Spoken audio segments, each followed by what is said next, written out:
What began as a simple walk in the park would unravel a secret history buried by time and bureaucracy. When a car sped toward the little girl, the frail, forgotten dog didn't hesitate.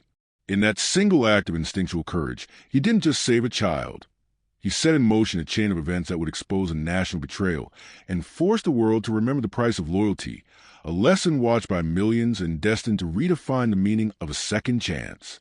The afternoon sun bathed the small, unassuming park on the outskirts of Portland, Oregon, in a warm, lazy light. Its golden rays filtered through the leaves of ancient oak trees, casting dancing shadows on the paved pathways below. The air was filled with the simple, joyful sounds of life. Children's laughter echoing from the playground, the cheerful jingle of a distant ice cream truck, and the soft, murmuring conversations of families enjoying the peaceful day. But for Alex Rivera, the world suddenly narrowed, and all that noise faded into a dull, distant hum. He stopped dead in his tracks, his fingers tightening unconsciously around the worn strap of the duffel bag on his shoulder. His look was locked onto a shape slumped on the ground near a weathered wooden bench at the path's end. It was a dog, a large German shepherd, its coat a messy mix of gray and dirt-film brown, so neglected that its original color was a mystery. The animal's body was heartbreakingly thin, ribs and hip bones starkly visible beneath the patchy fur, which was missing in places, revealing raw-looking skin beneath. But it was the eyes, deep, soulful brown eyes, clouded with age and exhaustion yet still holding a sharp, intelligent gleam, that made Alex's breath catch in his throat. His heart hammered against his ribs, a frantic, painful rhythm that threw him back onto dusty, foreign roads he had tried for years to forget. The sudden, sharp memory of dust and blood from their last mission filled his senses. "Leo," he whispered, the name torn from a place deep within him, a place sealed shut and haunted. He forced his feet to move, each step feeling heavy and surreal, as if he were walking through water. Memories, long suppressed, flooded his mind. The sharp, commanding barks in the dead of night, the deafening crack of rifle fire, the overwhelming metallic scent of blood and the warm, heavy weight of a loyal body shielding him from flying debris. The dog lay at the feet of an old man who was slumped on the bench, a makeshift leash, nothing more than a frayed piece of rope, tied loosely around its neck and anchored to a cracked, worn collar. Though the dog's eyes were half closed and its breathing seemed labored, one of its ears twitched slightly at the sound of Alex's voice. As if stirred from the deepest recesses of a fading dream, the dog struggled to lift its head. It was a slow, painful movement, but it did it, and its look lifted to meet Alex's. That look, weary yet piercing, sliced straight to the years of separation. Alex dropped to his knees right there on the gravel path, not caring about the dirt or the curious glances from passers-by. It was Leo. There was no doubt. On the dog's right flank, partly hidden by the matted fur, was a long, faded scar running from his shoulder down towards his hip, a mark etched into Alex's memory forever. It was a scar Leo earned when he leaped in front of him during their last, fateful mission in Iraq, taking the shrapnel meant for Alex. Leo let out a low, hoarse sound, more a rasp of air than a whimper. His tail gave the faintest, weakest twitch, a ghost of the joyful wag it once possessed, but enough to signal a spark of recognition, a joy long buried and forgotten. Alex reached out a trembling hand, desperate to touch his old friend, to feel the proof that this was real. But before his fingers could brush the dirty fur, the old man on the bench stirred. He moved with a sudden, protective energy, stepping between Alex and the dog. His eyes, set deep in a wrinkled, weary face, held a defensive gleam. "What do you want with him?" the man growled, his voice rough as gravel, his grip tightening on the rope leash as if it were a lifeline. Alex froze, startled by the man's instant, fierce protectiveness. He took a half step back, then drew a steadying breath, forcing his voice to remain calm. I know this dog. His name is Leo. He was my partner. We served together. We lived together, fought together. He saved my life." The old man's stern expression softened by a fraction, though suspicion still lingered in his eyes. He looked down at Leo, who had now lowered his head back to ground, but whose look never wavered from Alex. "You say you know him? But he's been with me for months now. He was lost, alone. I took him in. I fed him when everyone else just walked on by. Alex bit his lip, his eyes glistening with a storm of emotions. I understand, sir, and I thank you, truly, for helping him. But you have to understand, he's not just a dog. He's a hero, and I can't abandon him again. Not now. Amid the lively backdrop of the park, that moment hung suspended, a silent, charged pause in flow time. For Alex and for Leo, it was the end of a long, painful separation and the fragile, uncertain beginning of a new chapter. Somewhere within Leo's dimming look, the old flame of loyalty, a bond forged in fire and sacrifice, flickered once more, fighting its way back to life. This chance meeting would uncover a secret that would shake the nation. At Bonds Unspoken, we believe every story between a human and their animal companion deserves to be heard. If you agree, please like, share, and subscribe, and don't forget to turn on notifications so you can join us every time another bond speaks louder than words. The old man's protective stance didn't waver, but a crack had appeared in his defensive armor. He looked from Alex as earnest, pain face down to the dog to Leo, who was still watching Alex with an intensity that seemed to burn away his weakness. I call him Buddy, the man said, his voice quieter now, less a growl and more of a tired confession. Alex listened, his own fists clenching and unclenching at his sides. Found him about 8 months back, I reckon, behind a dumpster behind the old grocery store. He wasn't eating real food, was sewn on cardboard, not 'cause he wanted to, but 'cause his stomach was so empty it was hurting him. Alex looked away, his jaw tightening at the painful image. He had to force himself to keep listening. He didn't growl, didn't beg. The man continued, his gaze distant, lost in the memory.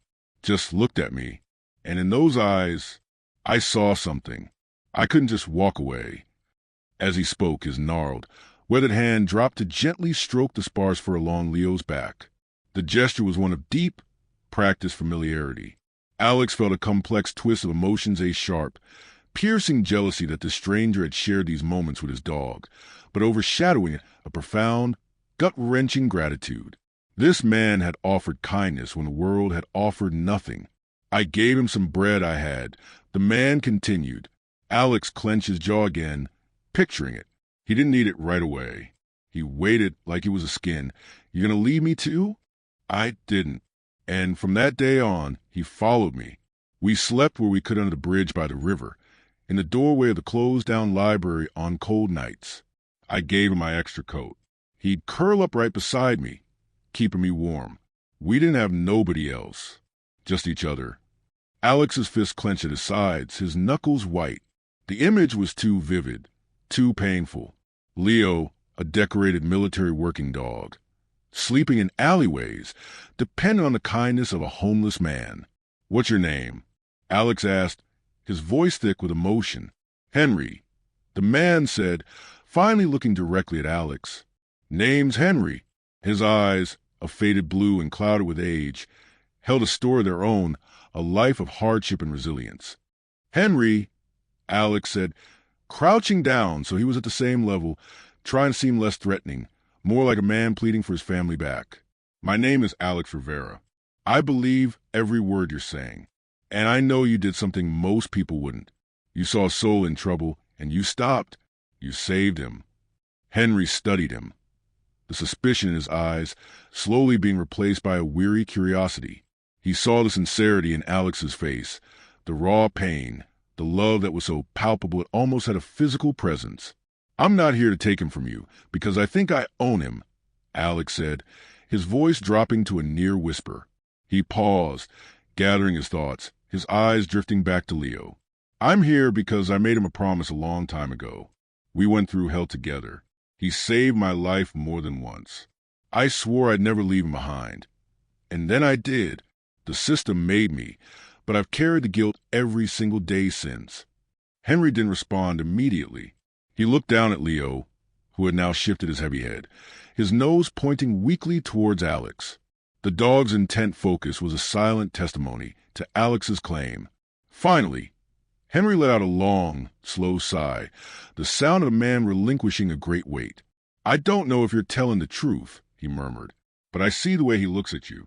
He doesn't do that with nobody else. With others, He always turns away, hides his face. With you, he's waiting. Encouraged, Alex slowly extended his hand again, palm down, steady and patient, just as he'd done during their earliest training sessions back at the base, teaching the young, headstrong Leo that his touch was safe. Leo watched the hand, his body still. Then, after a moment that stretched into an eternity, he stretched his neck forward, a movement that clearly cost him effort, and gently touched the tip of his dry, cracked nose of Alex's fingers. The feeling was rough and dry against his skin, a small, real touch that spoke more than any words could. It was a silent, profound gesture. No bark, no dramatic lick, no excited wiggle. But to Alex, it was a thunderous affirmation. It was a quiet, "I remember you," after years of silence and wandering. It was a bridge across the chasm of lost time. Henry saw it in a slow, understanding nod pass between the two men. The tension that had held the space between them snapped. "All right then," Henry said, his voice rough with emotion he wasn't trying to hide anymore. "Tell me about him. About this Leo of yours. About the battlefield he walked. I think I deserve to know who I've been sharing my scraps with all this time."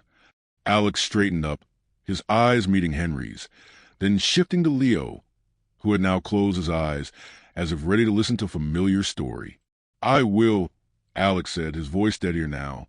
"But I'll warn you, it's not a happy story." A faint, sad smile touched Henry's lips. "Good. The real ones rarely are, but they're the ones that need telling the most." And so, beneath the gently swaying branches of that Oregon park, unnoticed by the world around them, two strangers from vastly different lives and one fiercely loyal dog began to piece together a forgotten fragment of history, a truth that only those who had survived it could ever truly tell. The afternoon light began to slant, casting long shadows, as Alex prepared to dive back into a past he had kept locked away for years. The first chapter of his story with Leo was about to be spoken aloud. It began not in a park, but in the disciplined, demanding environment of a military training camp. The world around them, the playing children, the chirping birds, the distant traffic, seemed to fade into a soft blur. In the quiet space between the three of them, a bubble of shared history and newfound understanding had formed. Alex settled onto ground, his back against the ruffle of the bench, his body angled towards Henry and Leo. Leo, in turn, had shifted his weight, his head now resting close at Alex's feet, his eyes, though heavy-lidded, fixed on the man who was his past and perhaps his future.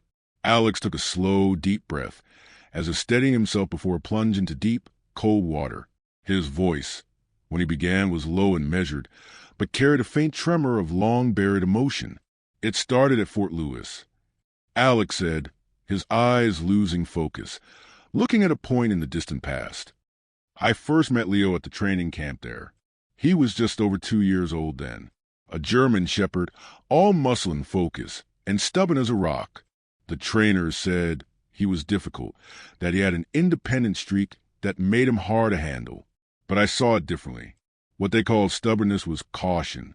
Leo didn't give his trust easily. He was waiting to see who was worth it." A soft, sad smile touched Alex's lips as he recalled those early days. "I spent the first 2 weeks just sitting near his kennel, not trying to touch him, not even say his name too loudly. I'd just be there, reading a book, or sometimes just sitting in silence.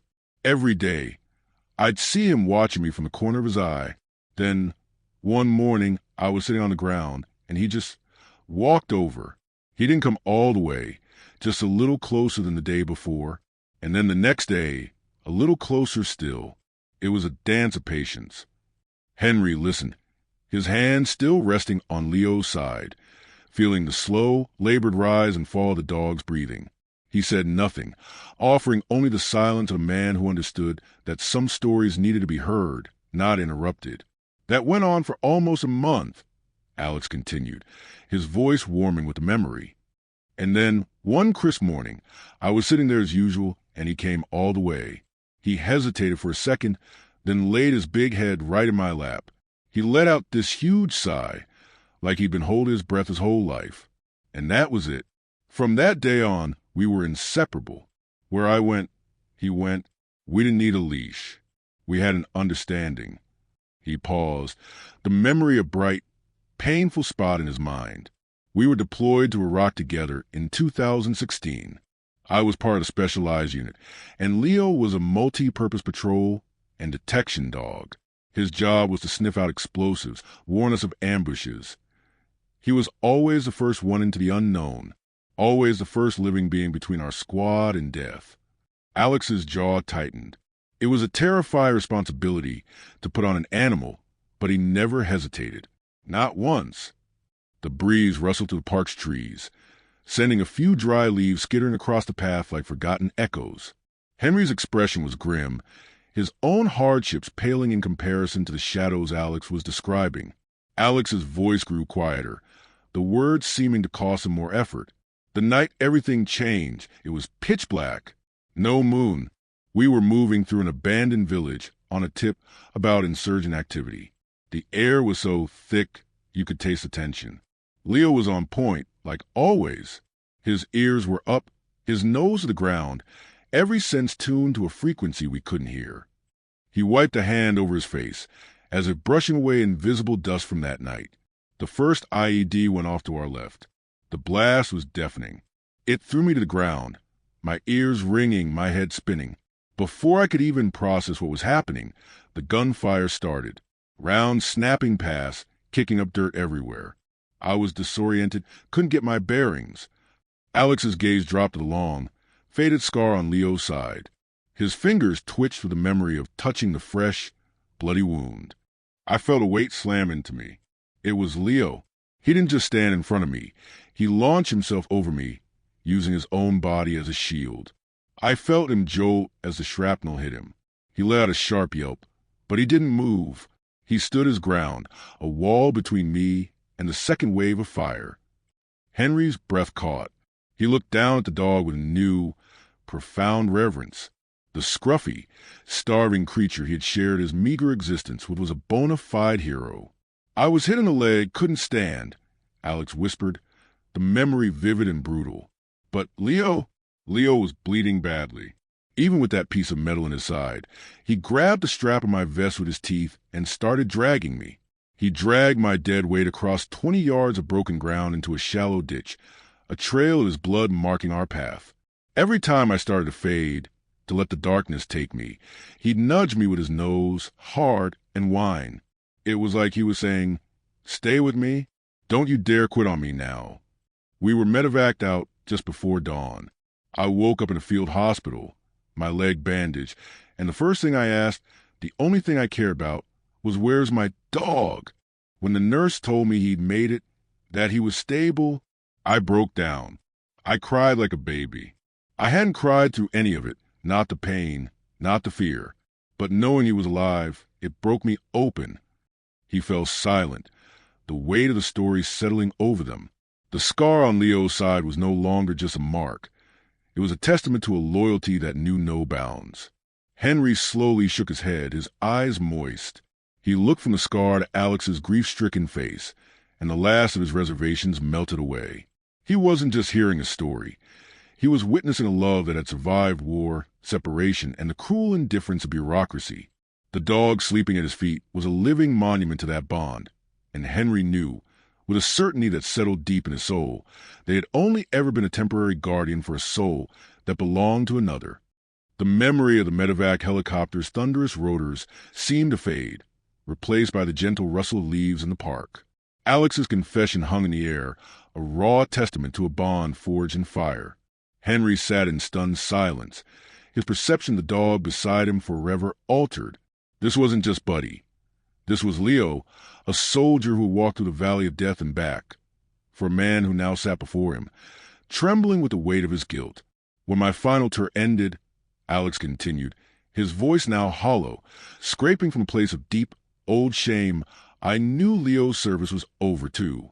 We were both worn down, shells of who we'd been. The first thing I did, the only thing I wanted to do, was bring him home. I filled out the forms, submitted the requests. I thought it was a given, the bare minimum a soldier could do for his brother. I thought it was all right. He picked at a loose thread on his jeans, his eyes avoiding Henry's, fixed on some painful middle distance. The rejection letter was cold, full of bureaucratic language. They said I didn't have a good enough home or job for a specialized animal. They promised he would be transferred to an official retirement facility, a place called Guardian Shield Incorporated. GSI. It sounded so honorable, so safe, like a quiet pasture for four-legged heroes to live out their days. Alex's fists clenched, the muscles in his jaw tightening. I called. I wrote letters. I called again. Every time I was given the runaround. They said he'd been transferred, that my file was closed, that I no longer had clearance for information. It was like talking to a wall, a cold, mechanical wall that had already forgotten the blood we'd spilled together. No one remembered that I was the one who had held his head in my lap while he bled. No one cared that he was the reason I was still alive to make those phone calls. He dropped his head, a single, frustrated tear finally escaping and tracing a path through the dust on his cheek. The thing that haunts me the most, Henry, isn't the gunfire. It's the moment I had to walk away from him at the base. As he said this, Alex unconsciously tilted his head to the side in a confused, questioning manner, exactly as Leo had done that day. They told me not to make a scene, that it would disrupt the animal's transition. I stood behind a chain-link fence like a stranger, and I watched them lead him away on a stiff, new leash. He turned back just once, and the look in his eyes, it wasn't anger, it was confusion. It was a question. Why are you letting them take me? I promised him in my head. I swore I would find him, but life got in the way. Dead ends, no leads. He was just gone. Henry nodded slowly, a deep understanding passing between them. It was the understanding of men who had lost things, who knew the particular flavor of powerlessness. He didn't offer empty platitudes. He simply let the pain hang there, acknowledged. I used to think I was tough enough to handle anything war threw at me, Alex murmured, more to himself than to Henry. But what kept me awake at night wasn't the nightmares of combat. It was the silence. It was wondering where he was. Was he cold? Was he scared? Was he waiting for me to come back? Did he think I'd abandon him? As if on cue, Leo stirred. He let out a soft, sighing whimper and, with visible effort, inched his body closer to Alex until his weathered snout was resting firmly against Alex's knee. It was a clear, physical answer to all those unspoken, torturous questions. Henry watched the simple, profound movement, and his face resolved into a look of final, sad decision. He can't speak, Henry said, his voice rough with emotion, but he knows who called him from the heart. Maybe now's the time you help him answer those questions for good. Alex looked at Henry, and in the older man's eyes, he saw not defeat, but a transfer of duty. It was a silent passing of the torch. Henry was letting go. I need to bring him home. Henry, truly home, Alex said, his voice firming with a new purpose. But to do that, to really close this chapter, I need to know what happened. I need to find every missing piece of the puzzle that Guardian Shield tried to hide. Henry gave a slow, final nod. He leaned down and, with gnarled but gentle fingers, began to carefully untie the frayed rope from Leo's neck. He held the makeshift leash for a moment, a symbol of his guardianship, then looked Leo directly in the eyes. "You don't have to live halfway anymore, soldier," Henry whispered. His voice meant only for them. "It's time to go home." He offered the rope to Alex. But as Alex reached for it, Henry held on for a beat longer, his eyes locking with Alex's, delivering a final, solemn charge. "Just one thing. Don't you take him home just to lock the past away with him. Don't think a warm bed and food is enough. You give him a life. You let him know he's still part of this world. That what he did, it mattered." Alex took the rope, his grip firm. Then, in a gesture that was both respectful and definitive, he set the coiled rope down on the bench beside him. It was a quiet rejection of anything that resembled a chain. "I promise," Alex said, "the words of vow, not with words, but with every day that I have left with him, I will never let him doubt again." With that, a profound shift settled over them. The long-lost partner had been found. The compassionate guardian had given his blessing. But a new journey was just beginning, one that would lead from a quiet park bench straight into the heart of a system that had failed them. A journey where the silence of a single, loyal dog would soon echo into a national outcry. Alex's apartment was a small, sparsely furnished space on the third floor of a building that had seen better days. It wasn't much. A worn sofa, a coffee table stacked with old military manuals, and a single framed photograph on the mantelpiece showing two young soldiers and a proud German shepherd standing before a dusty, sun-bleached barracks. It was the one relic of his past life Alex had never been able to pack away. Leo entered this new environment with palpable caution, his head low, his tail tucked, his entire body radiating a deep-seated wariness. He didn't explore or sniff the corners as a dog might in a new place. Instead, he simply sat down by the front door, his back pressed against the wall as if for security, his eyes staring at a fixed point on the floor, seeing something or somewhere else entirely. Alex didn't push him. He didn't use a cheerful, forced voice or try to coax him forward. He understood that trust, once shattered, had to be rebuilt on its own terms, in silence and patience. He moved quietly through the small rooms, placing a soft orthopedic dog bed near the radiator, laying down a clean, thick blanket, and setting out a bowl of fresh water and another high-quality, easily digestible food. Leo acknowledged none of it. His spirit seemed miles away, still huddled under a bridge with Henry, or perhaps still waiting behind that chain-link fence on the base. That first evening, Alex sat on the floor a few feet from Leo, not speaking, just sharing the space. The only light came from a dim desk lamp, casting soft shadows that danced across Leo's graying muzzle and Alex's tired face. As the clock on the wall ticked past midnight, Alex began to speak. His voice was a low, steady murmur, a nighttime story for an old friend. He didn't talk about the war, not yet. He talked about the beginning.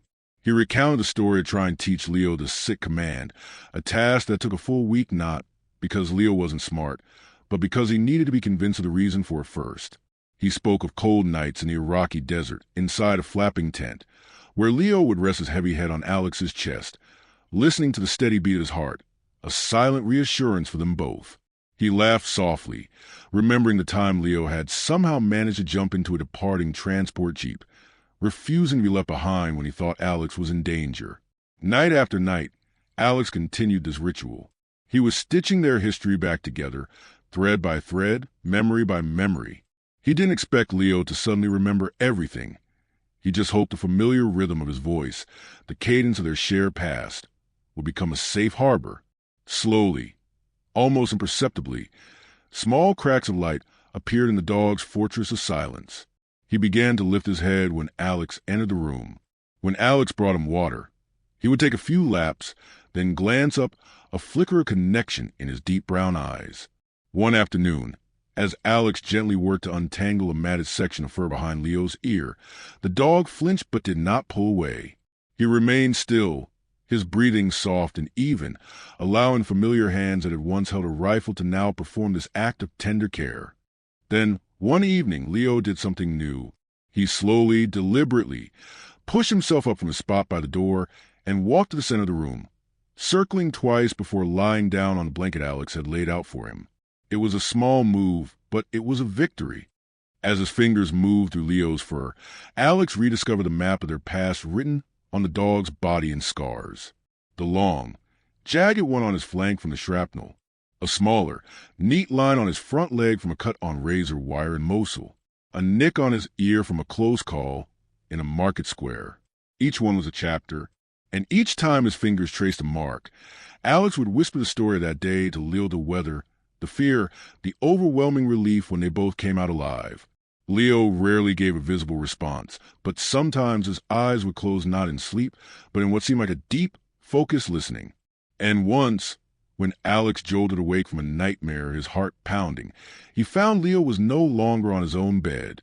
He had moved silently in the dark and was now lying beside Alex's bed, his head resting gently against Alex's foot, standing guard over his sleep, just as he'd done a lifetime ago in a war zone.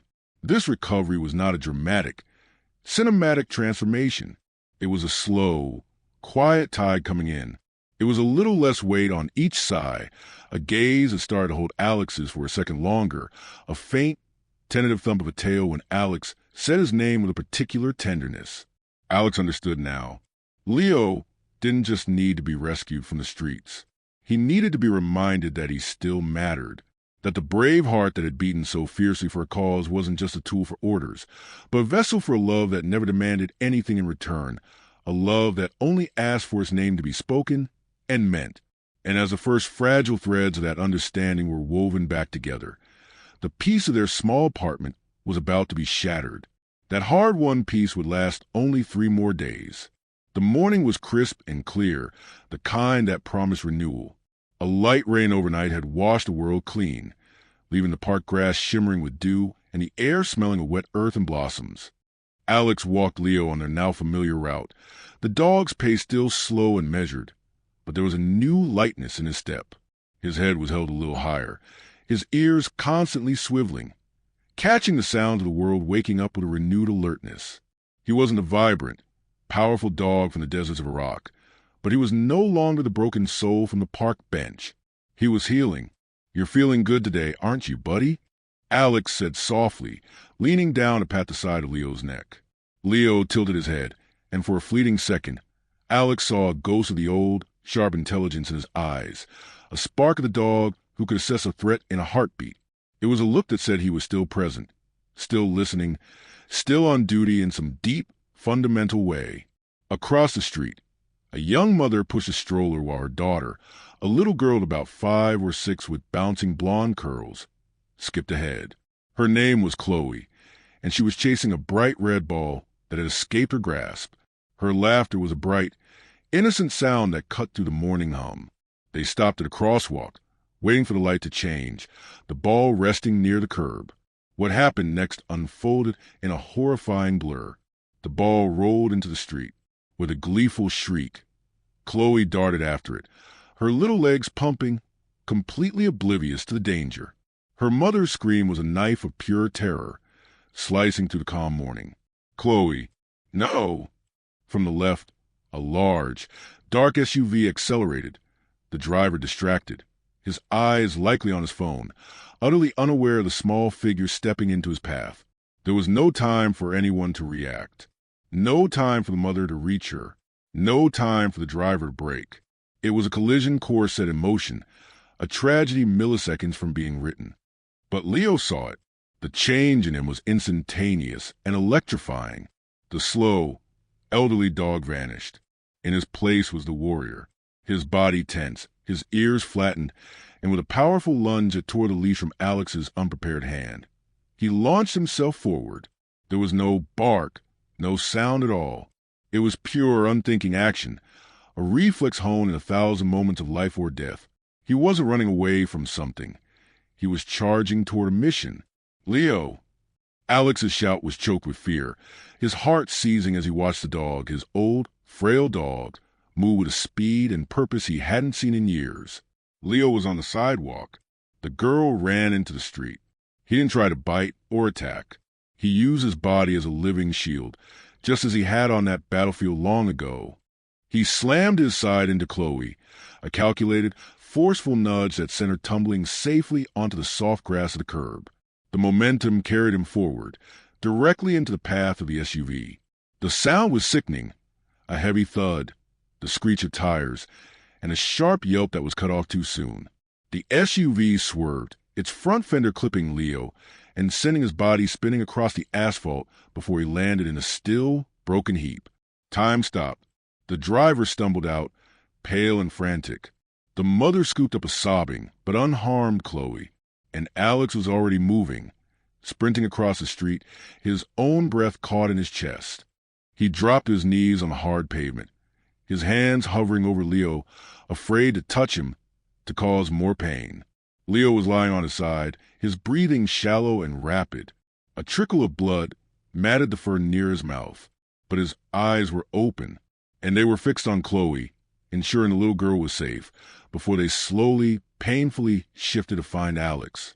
"I've got you, Leo. I've got you," Alex whispered, his voice cracking as he carefully slid his hands under the dog's body, cradling him. "You did it. You saved her. You good, brave boy. You did so good." Chloe, trembling in her mother's arms, wriggled free. Her tears had stopped, replaced by a wide-eyed, solemn understanding.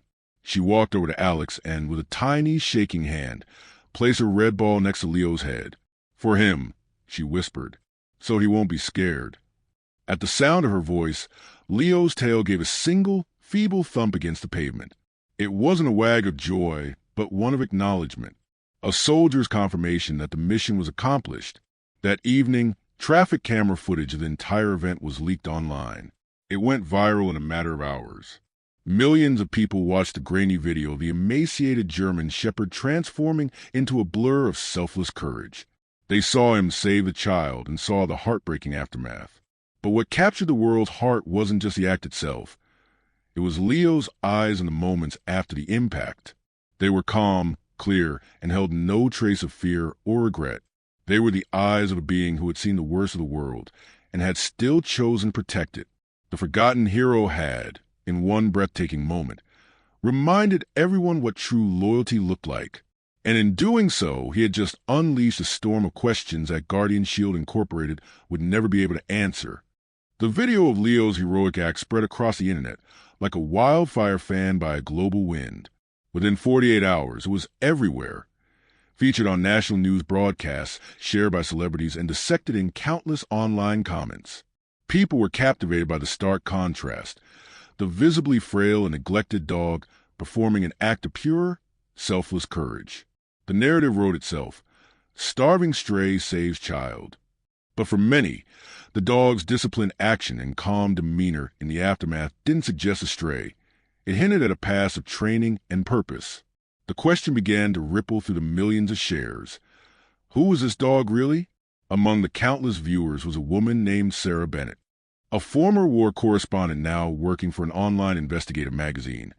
Sarah was no stranger to stories of sacrifice and forgotten heroes.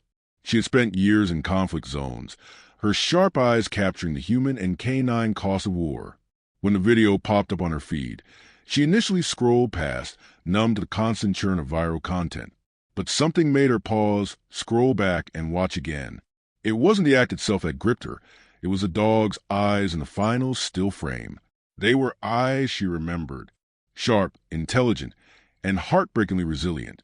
She minimized the video and began digging through her own digital archives, a library of photos and notes from her time embedded with units in Iraq. And then she found it, a photograph taken in 2016. In it, a young, tired-looking soldier named Alex Rivera sat on an ammo crate, cleaning his rifle. Beside him, alert and proud, was a German shepherd named Leo. The dog's eyes in the photo were a perfect match for the eyes of the dog in the viral video. A cold knot tightened in Sarah's stomach. She remembered Alex and Leo. She had written a short piece about their bond, how the dog's quiet presence seemed to be the soldier's anchor.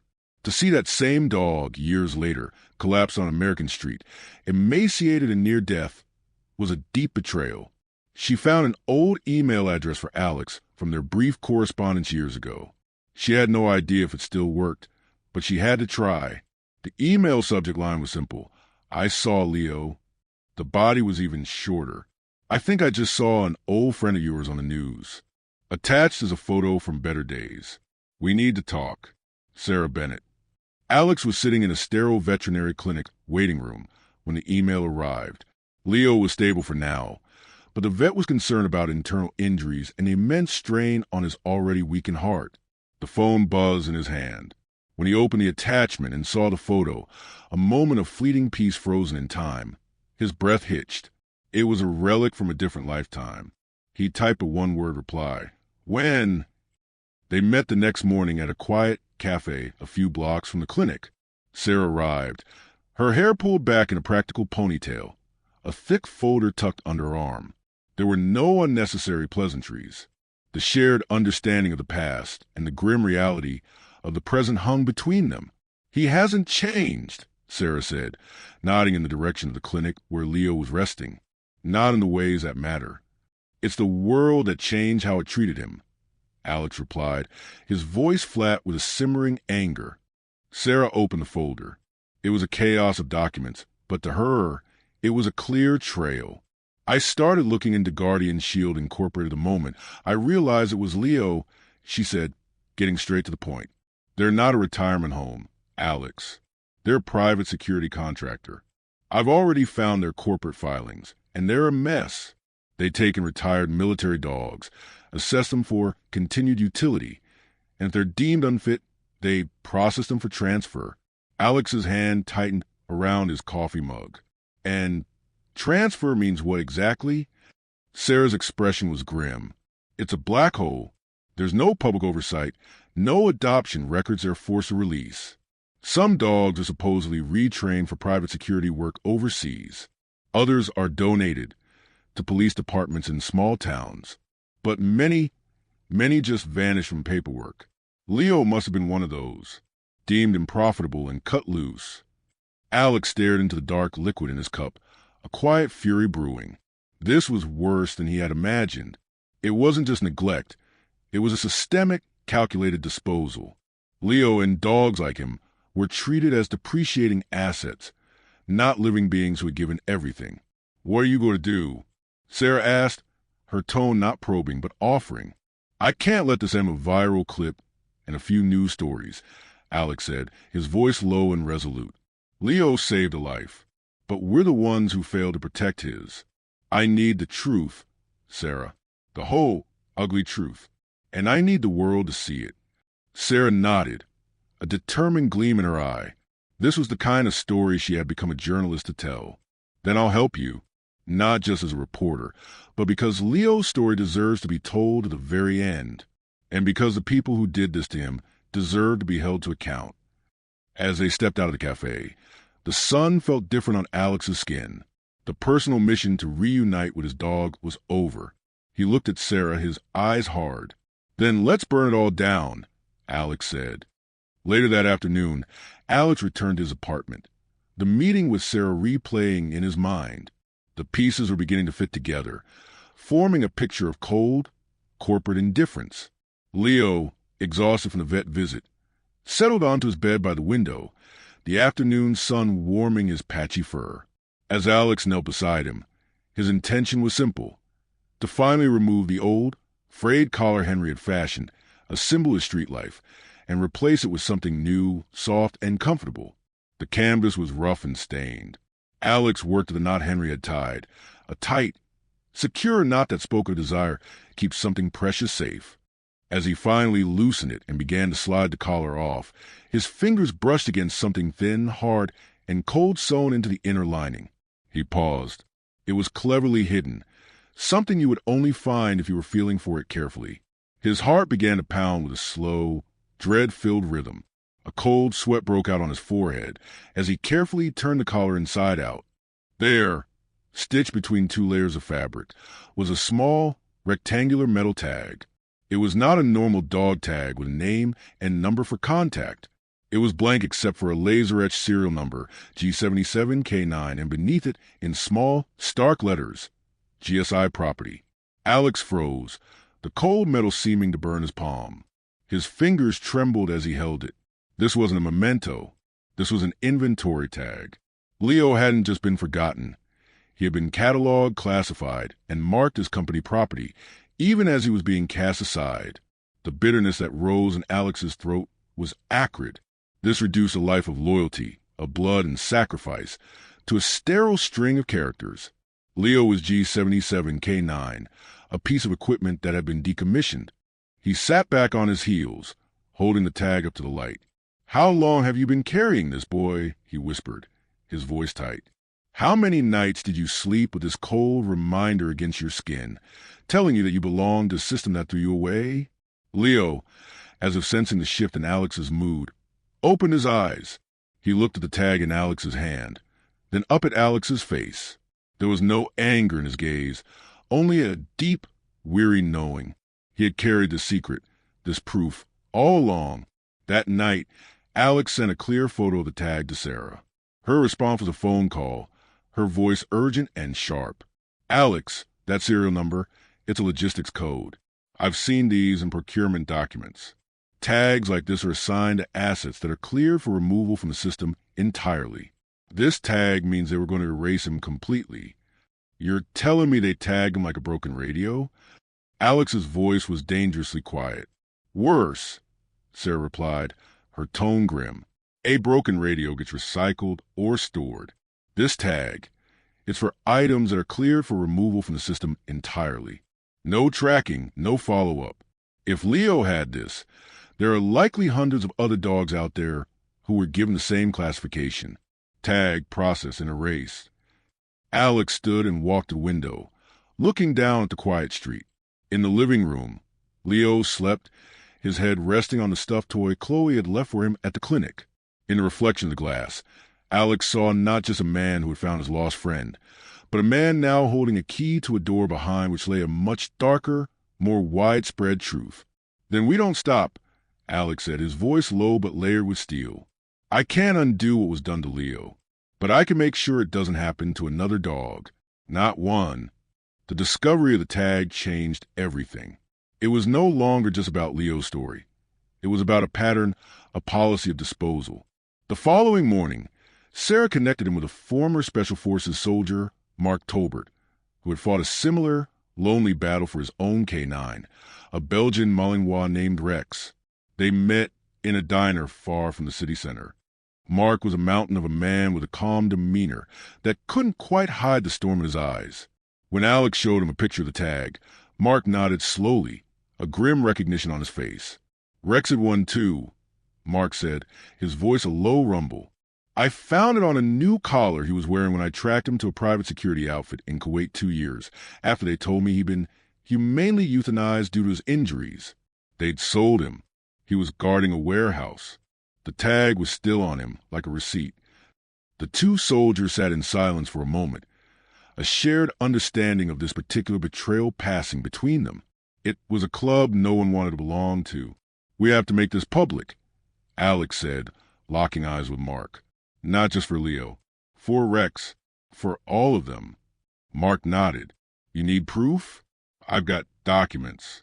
You need a voice? I'll stand with you. But be ready, Alex. You start pulling this thread, and the whole rotten blanket might unravel. And there are people who profit from that blanket, staying right where it is." Alex thought of Leo, of the long scar on his side, of the cold metal tag. He thought of the millions who had been inspired by the viral video. He had something those people didn't. The truth and a symbol of unwavering loyalty sleeping on a dog bed in his apartment. "Let it unravel," Alex said, a determined fire finally eclipsing the grief in his eyes. "We have Leo. That's all the proof I need to begin." The evidence was no longer a collection of sad stories and suspicions. It was a dossier. Alex's small apartment had been transformed into a command center. The living room wall was a mosaic of pain and proof. The photo of emaciated Leo on the park bench beside his proud military portrait. A clear image of the GSI property tag. Printed emails from Mark Tolbert and other veterans. Sarah's compiled notes on GSI's corporate structure, and a highlighted map showing locations of similar disappearances. At the center of it all was Leo, sleeping on his bed, the living, breathing heart of the entire case. They had a name, a serial number, and a pattern. Now, they needed a confrontation. Sarah, using her press credentials, secured a meeting at the GSI headquarters. It was not framed as an interview, but as a fact-finding inquiry regarding the transfer of K9 Leo, serial number G77 K9.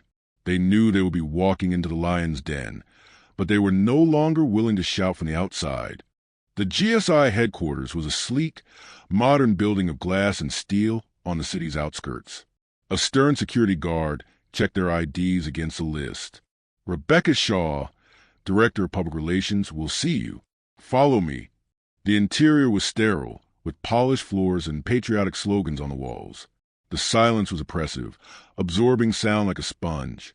They were led into a small, windowless conference room. A few minutes later, Rebecca Shaw entered. She was a woman in her late 40s, dressed in a sharp, expensive-looking business suit. Her handshake was firm, her smile practiced and devoid of warmth. "Mr. Rivera, Ms. Bennett," she began, her voice smooth and calibrated. "Thank you for coming. Before we begin, I want to state for the record that Guardian Shield Incorporated operates in full compliance with all Department of Defense regulations and contractual obligations.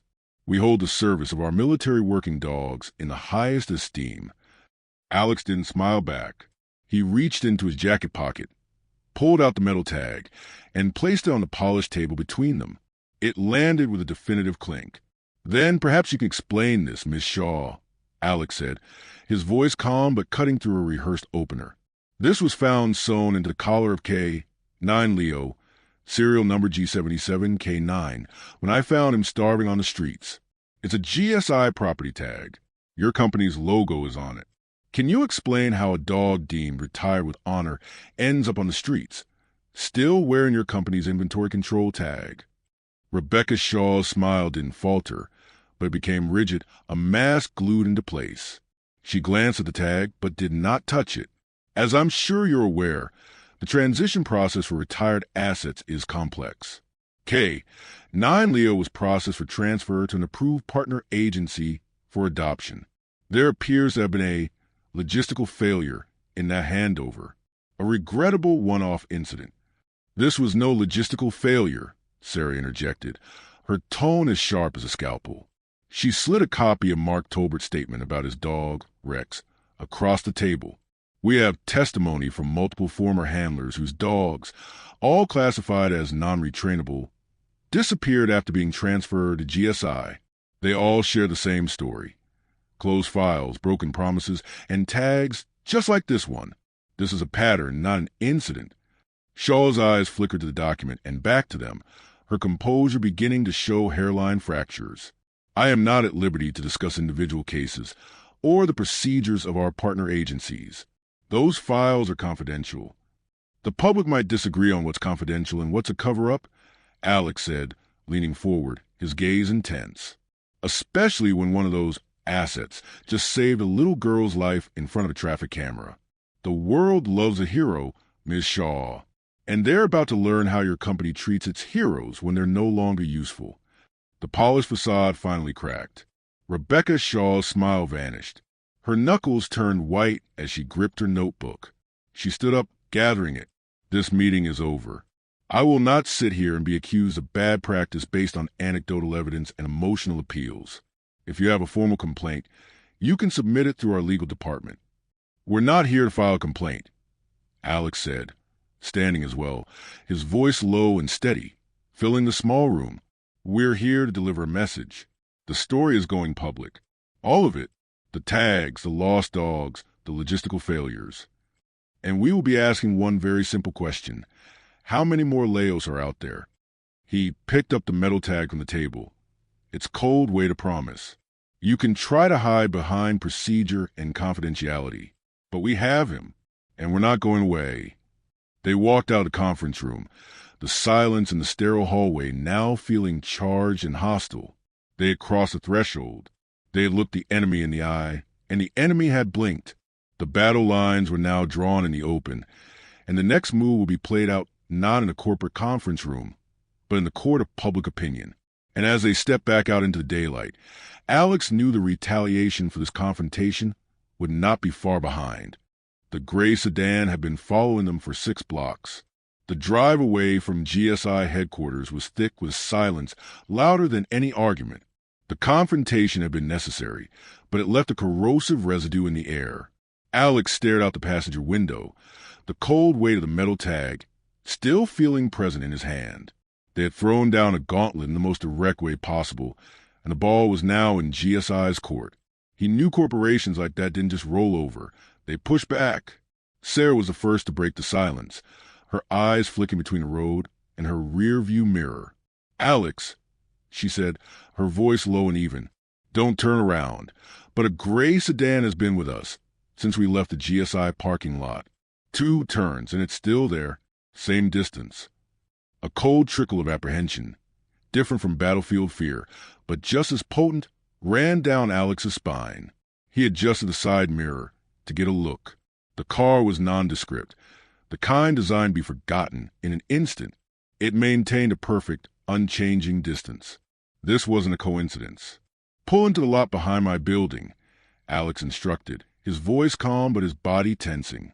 "Let's see if they're just watching or if they want something else." Sarah nodded, making a series of turns that led to the semi-abandoned parking area behind Alex's apartment complex. The gray sedan drove past the entrance, slowed for a moment, and then continued down the street disappearing around a corner. The immediate threat seemed to vanish, but the feeling of being watched did not. They got out of the car, the air cool and still. The sense of unseen eyes was palpable. Alex opened the back door to let Leo out, his hand gently stroking the dog's head. "Let's get inside, boy. Quick." Leo moved slowly, his body stiff from the car ride. He let out a soft, wet cough as Sarah led him towards the apartment entrance. When they got inside, he lay down heavily on his blanket with a deep sigh, not even bothering to get a drink of water. As Sarah settled Leo, Alex circled the car, his instincts on high alert. He did a quick visual check, and his blood ran cold. Tucked under the passenger side windshield wiper was a single, stark black piece of cardstock. It hadn't been there when they parked. He plucked it out. There was no logo, no signature, just one sentence, handwritten in precise, blocky white ink. "Stop digging, for his sake." The message was clear, impersonal, and terrifying in its implication. This wasn't a legal threat. It was a visceral one. They weren't just being followed. They were being warned. And the warning came with a direct reference to Leo, for his sake. The threat wasn't just against them, but against the dog who had already suffered so much. Alex walked quickly into the apartment, locking the door behind him and engaging the deadbolt. He handed the note to Sarah, without a word. Her face paled as she read it, but her jaw tightened with resolve, not fear. "They're scared," she said, her voice a low whisper. "If they weren't, they'd just ignore us. Sending a thug to leave a note like this? It means we're close. It means we have something they're terrified will get out." "That doesn't make Leo any safer," Alex replied, his gaze drifting to the dog, who was now lying on his bed, already asleep, his breathing a shallow rhythm. The note changed the game entirely. It was one thing for Alex to face danger. It was another to have Leo targeted. The next morning, the grim reality of the threat was overshadowed by a more immediate crisis. When Alex placed the food bowl down, Leo didn't stir. He lay motionless on his blanket, his head tilted at an awkward angle. His eyes were open but dull and distant. Alex called his name once, then again more urgently. Leo tried to respond, tried to lift his head, but his body wouldn't obey. His hind legs trembled violently, and then he collapsed onto his side, a limp heap of fur and bone, his chest heaving with rapid, shallow breaths. Panic, cold and absolute, seized Alex. He dropped to the floor, his hand skimming over Leo's body. He was burning up. "No, no, no, Leo. Not now. Stay with me." He wrapped Leo in a blanket, cradling the frighteningly light body in his arms, and ran for the car, shouting for Sarah. They drove to the vet clinic in a silence broken only by Alex's whispered pleas to the dog in the back seat. Dr. Linda Alvarez met them at the door, her face grim as she took one look at Leo and directed them to an examination room. The wait in the sterile hallway was an eternity. Alex paced, his mind a torrent of fear and guilt. The confrontation, the stress, the note. Had it all been too much? Had he, in his quest for justice, pushed Leo over the edge? Finally, Dr. Alvarez emerged, pulling off her stethoscope. Her expression was heavy, her eyes filled with professional sorrow she didn't try to hide. "Alex," she said softly, "it's his heart." The damage from his old injuries, combined with the years of malnutrition and the recent physical trauma. It's failing. We can make him comfortable. We can give him medication to support his function and ease the strain. But there's not much time left. A few weeks, maybe less if he's stressed. His heart is just too worn out. The words landed like physical blows. Alex leaned against the wall, the strength draining from his legs. He walked into the recovery room and sat beside Leo, who lay on a soft pad and fore in his front leg. He placed a trembling hand on the dog's chest, feeling the faint, frantic flutter of a heart that had beaten so loyally for so long, now finally giving out.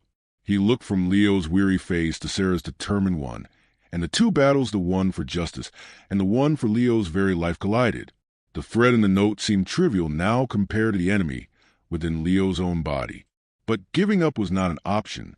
Time had just become their most precious and dwindling resource. "We have to move faster," Alex whispered, his voice raw with a new, desperate resolve. We have to do it now. For him. Sitting in the dim antiseptic light of the veterinary clinic, with a faint, rhythmic beeping on monitor underscoring Leo's shallow breaths, Alex made a decision. The threat note, the corporate stonewalling, even Leo's failing body. They were not reasons to stop. They were reasons to scream the truth from the rooftops, now, before it was too late. The time for careful investigation was over. The time for a public reckoning had begun. We can't wait, Alex said, his voice hoarse but steady, his hand resting on Leo's side. We have to release everything. Now! Sarah nodded, her face set in grim determination. She pulled out her laptop, its screen a beacon in the quiet room. Then we finish it tonight. They worked through the night. They're in the clinic. Alex provided the heart, the raw, personal testimony. Sarah provided the structure, the sharp, factual backbone of a professional investigation. They wove it all together into a single, powerful narrative. As they compiled the video, Sarah kept a running list of elements to ensure clarity. We start with a viral video of Leo saving Chloe, she said, her fingers flying across the keyboard. Then we cut to the before and after photos, the military portrait next to the park bench. Then we show the GSI property tag. Then the statements from Mark and the other veterans.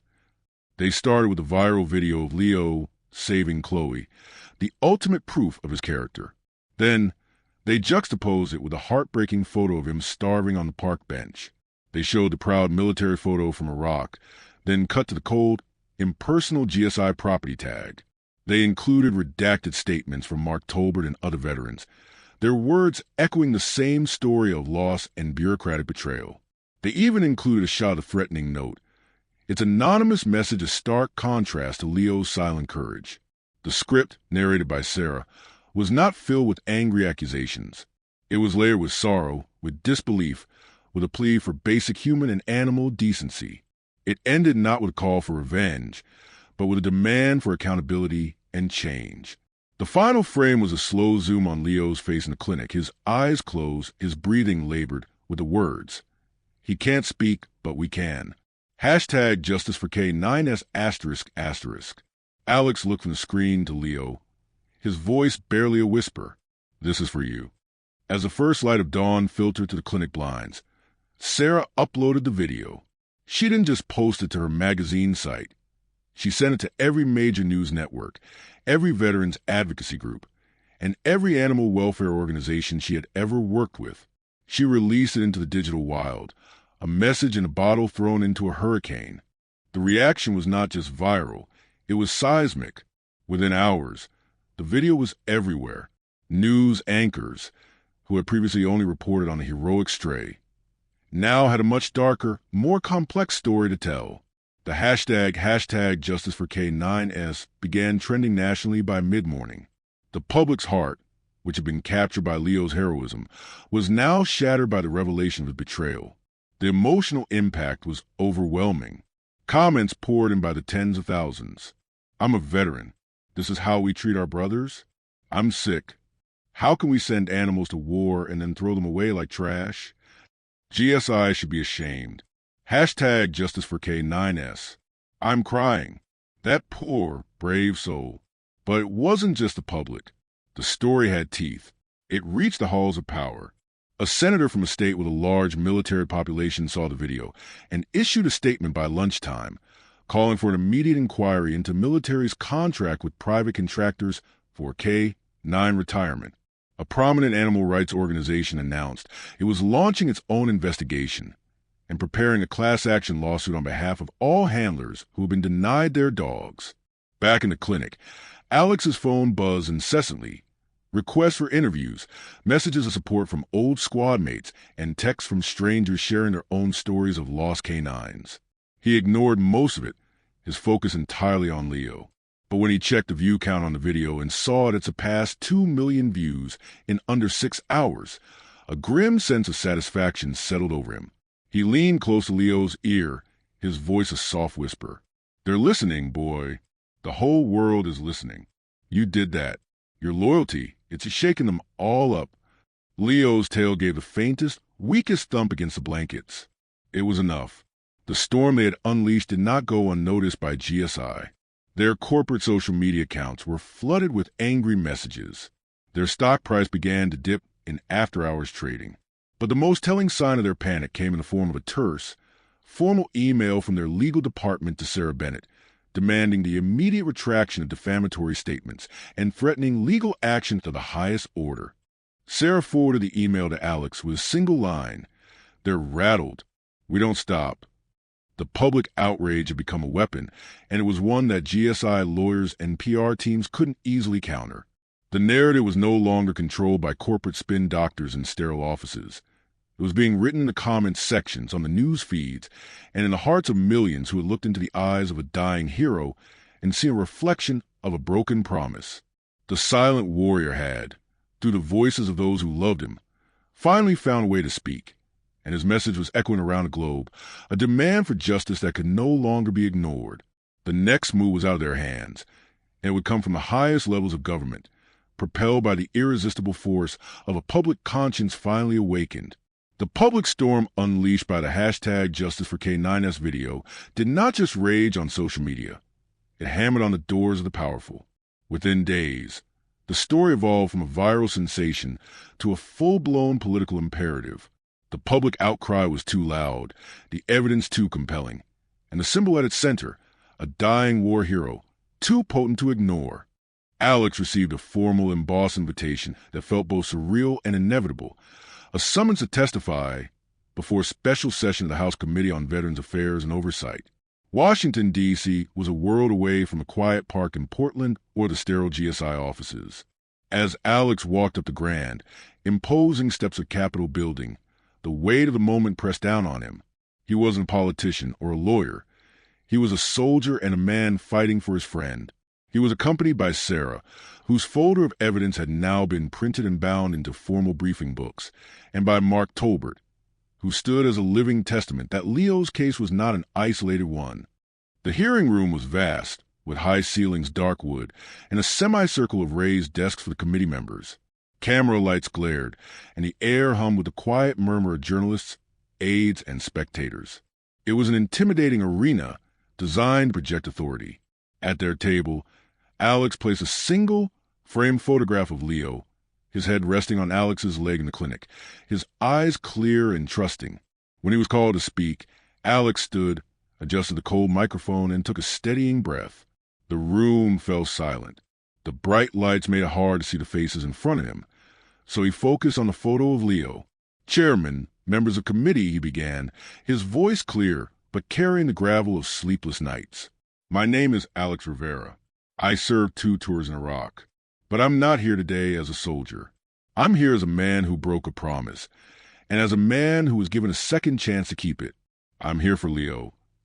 He held up the GSI property tag, the lights glinting off its cold surface. "This is how my partner, a dog who sniffed out explosives and saved my life, was remembered by the system. A serial number, an asset. When he was no longer useful, he was processed for disposal. He was found starving, his heart failing from old, untreated wounds. But even then, his first instinct was to protect. He saved a little girl. His loyalty never expired, even when the systems did. He spoke not with political rhetoric, but with the plain, devastating truth of personal experience. He described the bond forged in silence and sand, the horror of the injury Leo sustained for him, and a gut-wrenching betrayal of the rejection letter. He spoke of finding him with Henry and of the hidden tag. He didn't shout or accuse. He testified, his words measured, heavy, and undeniable. "I stand before you today to ask one thing, that we as a nation keep the promise we make to every soldier, that we leave no one behind. That promise must extend to the silent, four-legged warriors who serve beside us." He paused, looking down at Leo's photo. He never asked for a medal. He only ever asked to come home. Is that too much to give for a life spent in service? He paused, letting the question hang in the hushed room. We have a chance right now to make this right, not just for Leo, but for every K-9 who will ever serve. We can create a law that protects them, that guarantees their retirement, that gives their handlers first right of adoption, and that holds companies like GSI accountable. Let Leo's legacy not be one of betrayal, but one of change. Let his loyalty finally be met with our own.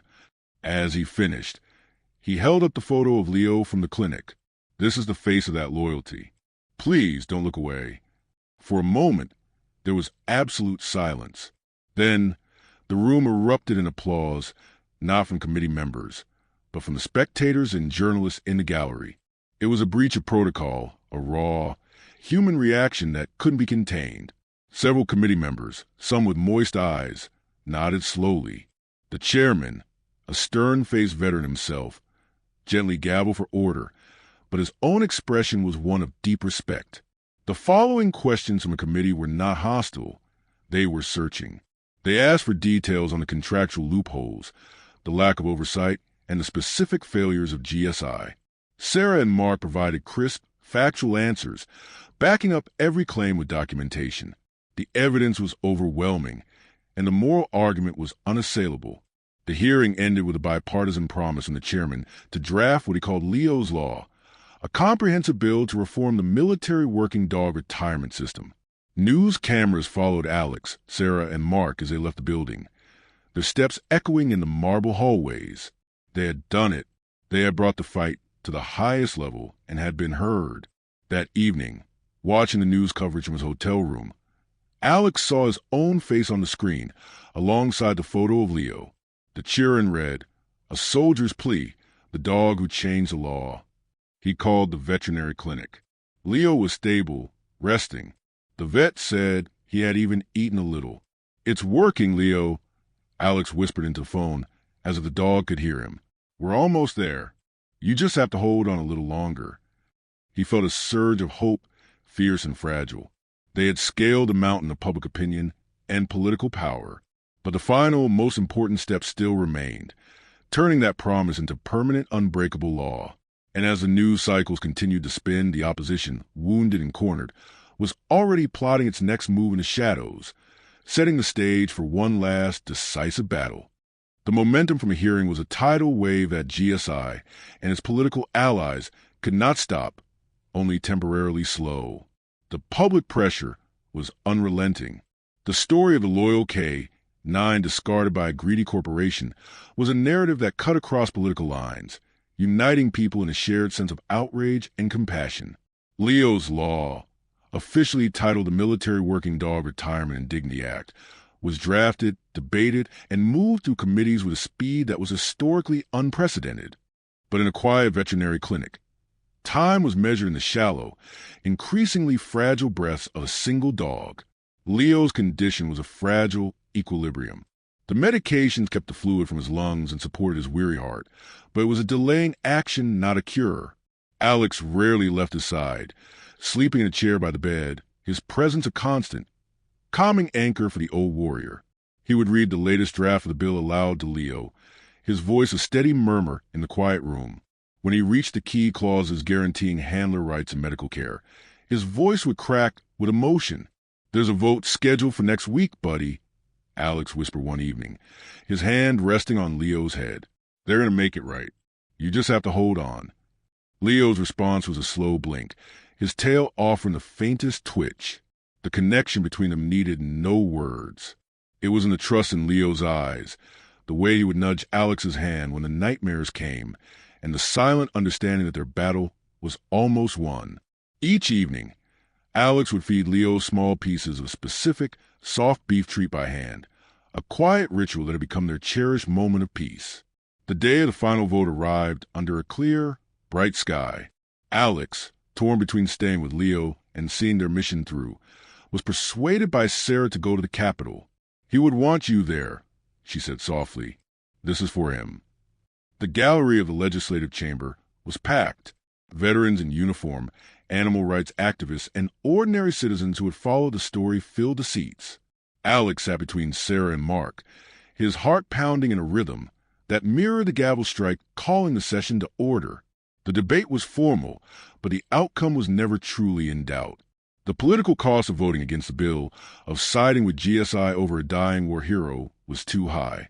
When the final roll was called, the ayes thundered through the chamber. The bill passed with a near-unanimous bipartisan majority.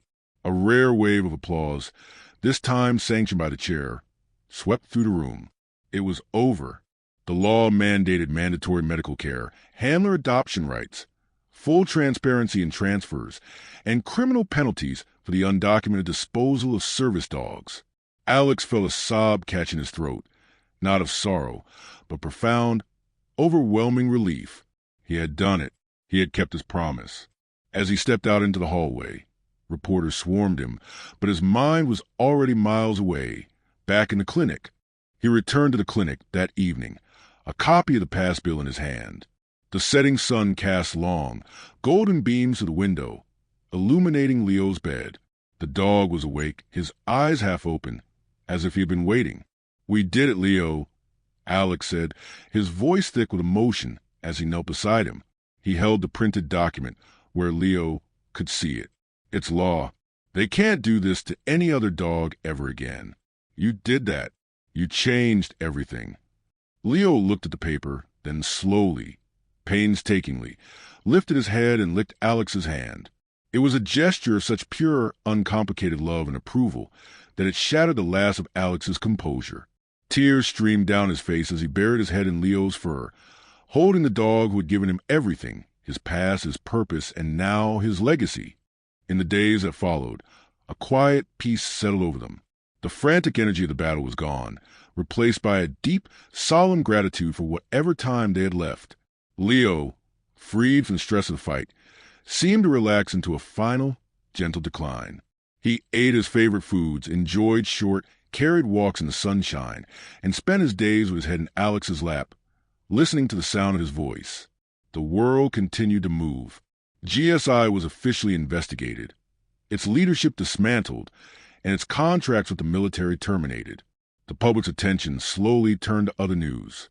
But for Alex, the world had narrowed to the four walls of his apartment and the steady, if fading, heartbeat of his best friend. He knew the end was approaching.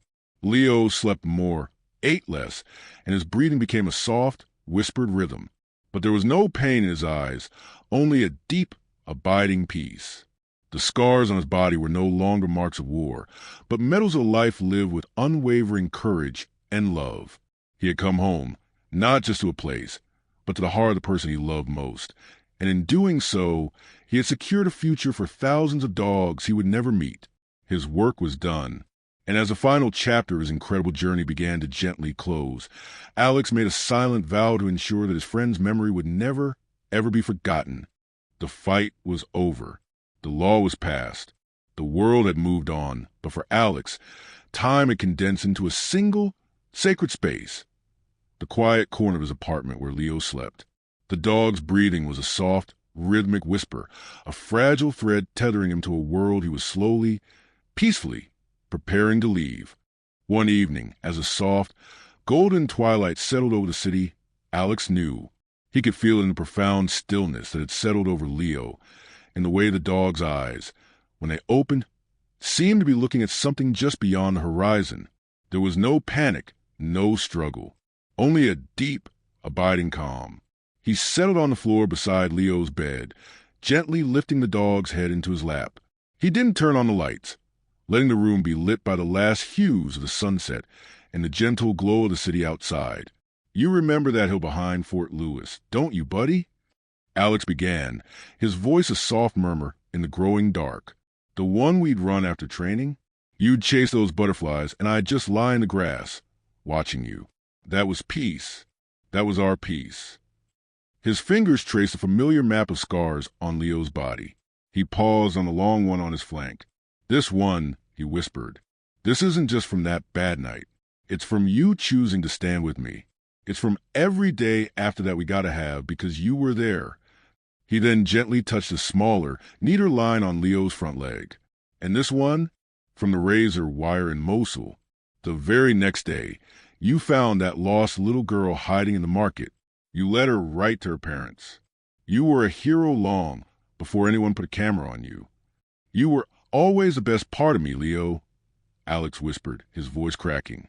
"When I was lost, you were my compass. When I was scared, you were my courage. You taught me what loyalty really means. It doesn't keep score. It doesn't hold grudges. It just loves, unconditionally." Leo's chest rose and fell in a slow, deep rhythm. He turned his head slightly, his nose pressing against Alex's hand, a final gentle nudge. His eyes, clouded with age and fatigue, held Alex's gaze. In them, Alex saw not pain or fear, but profound, unwavering trust. It was a look that said, "I am not afraid. I am with you." As the last light faded from the sky, Leo's breathing grew slower, softer, like a tide gently receding. Alex held him, whispering stories of their adventures, of desert sunsets and shared rations, of silent understandings, and a bond that no distance or time could ever break. "Thank you," Alex breathed, the words carrying the weight of a lifetime of gratitude. "Thank you for choosing me. Thank you for saving me. Thank you for coming back to me." He felt the final, soft exhale more than he heard it. And then the rhythm stopped. A stillness settled over Leo's body, a peace so absolute it was almost tangible. The loyal heart that had beaten so fiercely through war and peace, through abandonment and reunion, had finally found its rest. Alex didn't move for a long time. He simply held his friend, the silence in the room now filled with love that had no need for words. The long journey was over. The promise had been kept. Later, as a blanket of stars emerged in the night sky, Alex carefully wrapped Leo in his favorite blanket. He carried him to the car and drove to their spot, the quiet hill on the outskirts of the city where they had watched the sunset on his first day back home with Leo. It felt right. He laid Leo on the soft grass and sat beside him, looking up at the cosmos. The stars were brilliant and countless, each one a pinprick of eternal light. "They say all dogs go to heaven," Alex said to the quiet night. "But you were already an angel, my guardian angel." He sat there for hours under the vast, starry sky, feeling a pain so deep he thought it might break him. But intertwined with the grief was an unshakable gratitude. Leo had not died a forgotten statistic in a cold warehouse. He had died at home, loved, honored, and knowing he had changed the world. As a particularly bright star twinkled directly overhead, a sense of peace, fragile but real, began to seep into Alex's soul. Leo's body was gone, but his spirit wasn't. It was in the new law that bore his essence. It was in the thousands of dogs who would now have a chance at a real retirement. It was in the heart of every person who had heard his story and been reminded of the power of unconditional loyalty. Leo's legacy was not one of sorrow, but of transformation. His silent courage had spoken volumes, awakening a nation's conscience. He was more than a dog. He was a beacon. When the first hint of dawn painted the horizon, Alex finally stood. He looked down at the still form wrapped in the blanket, then up at the fading stars. "You rest now, my brave, good boy," he whispered, his voice steady now, filled with love that death could not touch. "Your watch is over." He knew the story wasn't truly over. A legacy this powerful doesn't end with a last breath. It lives on in the changes it creates, in the hearts it touches, and in the memories that time can never erase. And as Alex walked down the hill alone, he carried that legacy with him, a permanent part of his soul, a guiding star for the rest of his days. The story of the soldier and his dog did not end on that quiet hill under the stars. True legacies are not buried, they are planted, and in the weeks and months that followed, the seeds of loyalty, courage, and love that Leo had embodied blossomed across the country, transforming a moment of profound personal loss into a perpetual national tribute. On a crisp, sun-drenched morning in the city's Central Park, hundreds of people gathered. They were not there to mourn, but to celebrate and to remember. At the center of a newly dedicated garden stood a life-size bronze statue of a German shepherd, his head held high, his gaze fixed forward with intelligent calm. At its base, the inscription read, "In honor of all silent warriors who serve without command, protected without condition, and loved without end. Their loyalty is our nation's conscience." It was Leo, forever immortalized, not as a victim, but as a symbol. The statue was named the Guardian, and it became an instant landmark. Children would run their small hands over the polished bronze paws, veterans would stand before it in silent salute, and strangers would leave flowers at its base. Alex stood in the crowd, but he did not speak. He didn't need to. The statue said everything. He watched as people interacted with the monument, seeing the same awe and gratitude in their eyes that he had seen in Leo's. As he stood there, Surrounded by so many people, a sudden, sharp pang of loneliness gripped him. For a moment, he would have traded all of it, the statue, the law, the applause, for one more day with the warm, breathing dog who used to rest his head on his knee. Sarah stood beside him, her work now channeled into the Leo Foundation, a nonprofit that assisted in the enforcement of the new law and provided resources for retired working dogs. The K-9 Dignity and Protection Act, now commonly known as Leo's Law, was having a tangible effect. Across the country, retirement procedures were being standardized and made transparent. Handlers were being reunited with their partners. The dark, unaccountable system that had discarded Leo was being systematically dismantled and replaced with one built on respect. But for Alex, the most profound changes were the quiet, personal ones. He found a new purpose, not as a soldier, but as an advocate. He worked with the foundation, sharing his and Leo's story to ensure the law was understood and upheld. The emptiness in his apartment was no longer a hollow ache, but a space filled with purpose and memory. The framed photos of Leo were no longer painful to look at. They were a source of strength. One afternoon, he visited the park and saw a young man in a military uniform kneeling before the statue, his own service dog, a young Labrador, sitting patiently beside him. The man placed a hand on the bronze plaque and bowed his head for a long moment. Alex didn't interrupt. He simply watched, understanding that Leo's story was now a part of other stories, a touchstone for a new generation of soldiers and their canine partners.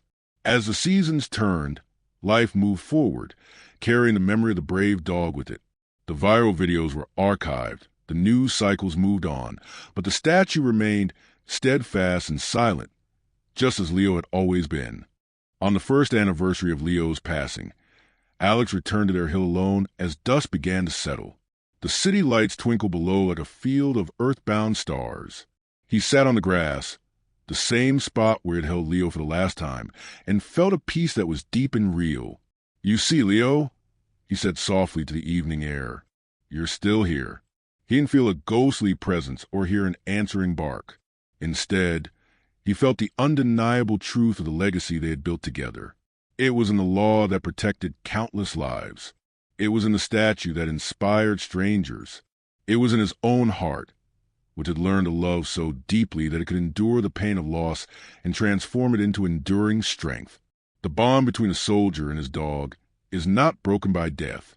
It is a thread woven into the fabric of a life, a thread that continues to guide and strengthen long after the physical presence is gone. Leo had been more than a pet. He had been a teacher, a protector, a brother, and a savior. He had taught Alex and the world that the purest form of courage is loyalty, and the most powerful legacy is love. As the last light faded, a single, bright star appeared in the twilight sky. Alex smiled, a genuine, peaceful smile. The story of Alex and Leo was over, but its echo would never fade. It was a testament to the fact that sometimes the smallest paws leave the largest imprints, and the quietest souls create the loudest echoes, resonating through time in a silent, powerful, and eternal reminder that true loyalty never, ever dies. If stories like this touch your heart, don't forget to like, share, and subscribe to Bonds Unspoken. Every click helps us share more incredible moments that celebrate the bond between humans and animals. And be sure to turn on the notification bell so you never miss a story that reminds us what true loyalty feels like.